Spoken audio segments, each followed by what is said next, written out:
Shalom sobat, semoga sobat semua penuh damai sejahtera dari Tuhan kita Yesus Kristus ya.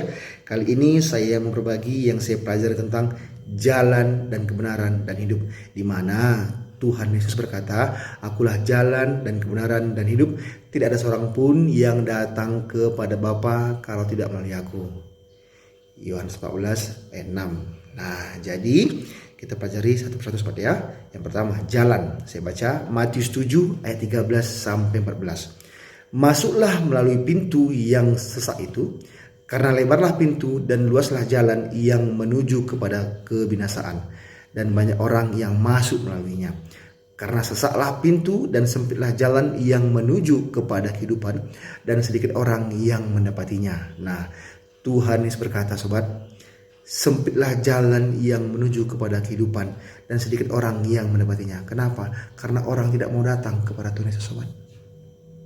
Nah, jadi kalau kita mau datang kepada Tuhan Yesus Kristus sebagai jalan itu kepada Bapa, kita akan menerima hidup yang kekal. Saya baca Roma 3 ayat 5 sampai 26. "Kristus Yesus telah ditentukan Allah menjadi jalan pendamaian karena iman dalam darahnya. Hal ini dibuatnya untuk menunjukkan keadilannya, karena ia telah membiarkan dosa-dosa yang telah terjadi dahulu pada masa kesabarannya. Maksudnya ialah untuk menunjukkan keadilannya pada masa ini, supaya nyata bahwa ia benar dan juga membenarkan orang-orang yang percaya kepada Yesus." Nah, jadi Tuhan Yesus itulah jalan pendamaian karena iman, sobat. Jadi kalau kita percaya kepada Tuhan Yesus Kristus, maka kita diperdamaikan dengan Bapa, dengan Allah sobat. Kenapa? Karena kita orang berdosa sobat. Bapa itu kudus. Jadi untuk memperdamaikan kita dengan Tuhan di surga Bapa itu, Tuhan Yesus datang dari surga ke dunia ini mengambil rupa sebagai manusia sobat.